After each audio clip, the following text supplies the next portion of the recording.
Hello, friends. This is Dave Hurwitz, executive editor at ClassicsToday.com, here to talk about a really thrilling new recording of Dvořák's stuff.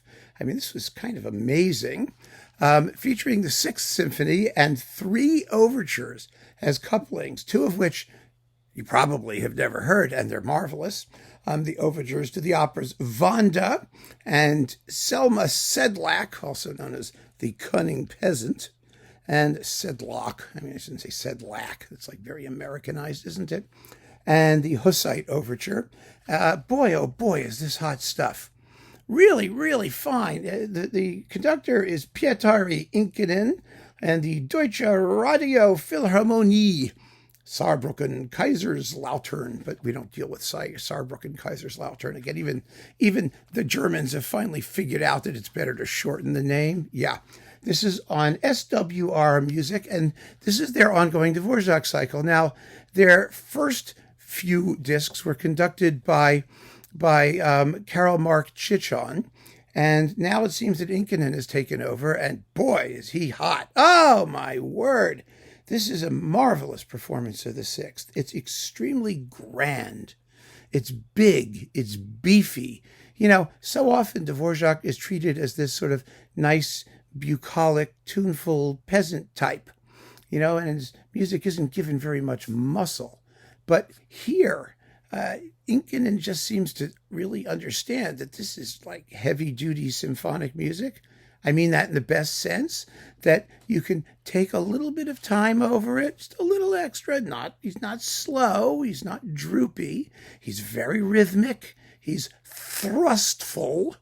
It has thrust. You want to hear the thrust because there's all that rhythmic energy in the music, but he's also not in a rush, and he's not minimizing Dvořák's larger moments. You know, one of Dvořák's favorite indications in his scores is grandioso, when he writes a climax. And people sort of look at that and go, oh, it's Dvořák, he's being grandioso.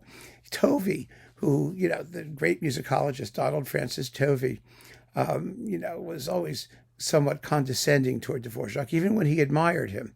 And he always said that when Dvořák means grandioso, it's the grandioso of the Christmas tree.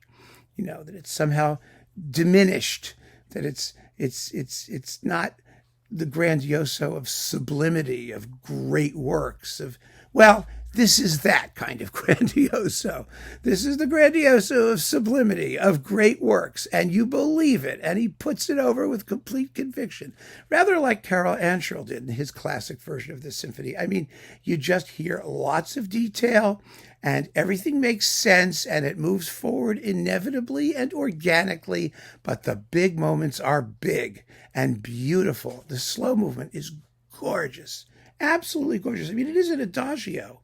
It's a gentle adagio for the most part, but the outbursts, and there are 2 of them, are torrential, absolutely splendid. The scherzo is extremely lively. It's not slow at all. I mean, it's really da da da da da da da da da da da da da. It really moves. It's just tremendous, and the finale is richly textured and effortless, and it goes as if on wings. It's just a tremendous performance, and it's gloriously recorded. My God, the sonics on this record are of demonstration quality all the way through. Absolutely splendid. Now, the 2 overtures are divine. The 2 unknown, the opera overtures, you know, Selma sedlák, and Vanda.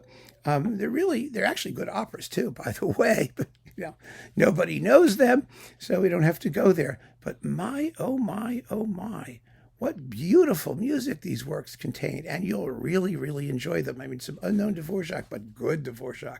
And they're beefy. They're not little, like, prelude-y things. I mean, Selma sedlák's 9 minutes long. Well, they're both 9 minutes and a bit. So they're reasonably chunky bits of orchestral, you know, hunkage there that are really terrific. And best of all, and I mean best of all, is the Hussite overture. This, quite simply, is the most exciting performance since Kubelik's. I mean, it's a smoker. It is so intense and gorgeously textured. Oh my God, I mean, the woodwind detail and the harps and the shaping of the melodies and the climax at the end and the sonics. Oh, and the bass drum it's just a gut punch. Wow, folks, you have got to hear this disc.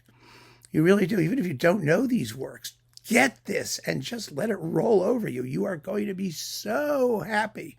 I'm thrilled with this because it's really been a long time since we've had a really good Dvořák cycle pop up.